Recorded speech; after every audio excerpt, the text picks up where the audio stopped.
tall ship regatta. They get here in 2 weeks. I want to have Lavender Lady ready to join in." Ellie took off her glasses and polished away the condensation. "That's wonderful." Mac had been fascinated with tall ships since she and Ellie had seen their first one in California during a Disneyland vacation when they were 5 and 7. Mac had bought an old tall ship 5 years ago and had worked hard to restore it. Ellie suspected her obsession with the boat had contributed to the failure of her marriage. Mac still hadn't looked at Jason. "I'm ecstatic. I just need to find more crew. Want to be part of it?" The strain between Mac and Jason set Ellie's nerves on edge. "I don't think you want me vomiting on your new paint." She'd tried to like sailing, but her stomach never cooperated, and she wasn't the strongest swimmer in the world. "I know, but I had to ask. Want to grab lunch at the Krabby Pot? I can show you what I've gotten done on the ship." Ellie slid her glasses up on her nose, then glanced at her watch. Nearly 11 already. "I wish I could, but I'm going to that moving sale at the Robb House in half an hour. I just have time to get there. How about I come out to the ship and see it before your birthday dinner tonight?" "Okay, that will work." Jason began to pick up pieces of scrap wood. "I really want that Robb House when it goes to auction. I don't think it will go higher than we can afford." She hadn't told him, but Ellie was tempted to keep the house for herself. She'd fallen in love with the floor plan and the view of the bay from the backyard. "It's a huge project, but it's going to be beautiful when we're done." "We can handle the size of the reno." Jason glowered at Mac, who still hadn't looked at him.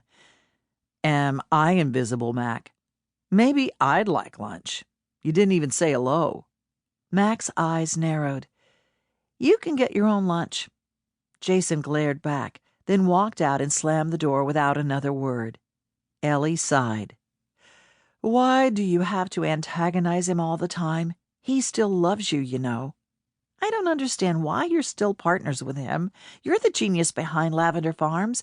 You can hire anyone to do the brute labor. You don't need him. It infuriates me to constantly run into him. And I can't understand why you can't muster a little courtesy. You were married to the man for 2 years. There has to be some kind of feeling left." "There is. It's called hatred." Mac brushed the stain on her shorts. "If you loved me, you'd cut him loose. He's gone so much anyway, kayaking in that inflatable he keeps in his truck. You do most of the work." "That's not true." "Jason works hard." Ellie took a step back. "Our partnership goes back to before you knew him. Jason is like a brother to me. He brings a lot of business savvy to Lavender Farms. Don't pull me into your feud. You don't understand anything about relationships, Ellie. You never even had a serious boyfriend. You're so afraid of letting someone down like you did Alicia. You never take a chance on loving anyone. You don't know what it's like when someone breaks your heart." Ellie gasped and pressed her hand against her chest. They never spoke of their little sister's death, and to have it thrown in her face now was like a knife to the heart. "You blame me for her death, too? You always said it wasn't my fault." Tears flooded Mac's blue eyes, and she rushed for the door. Ellie thought for half a second about going after her, but her pain was too raw.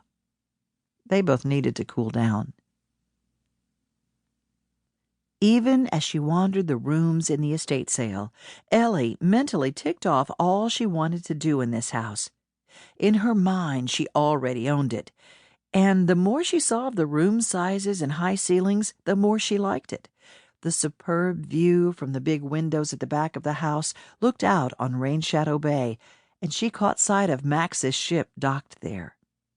The Robbs had owned this house for 15 years. And Ellie used to babysit for their son.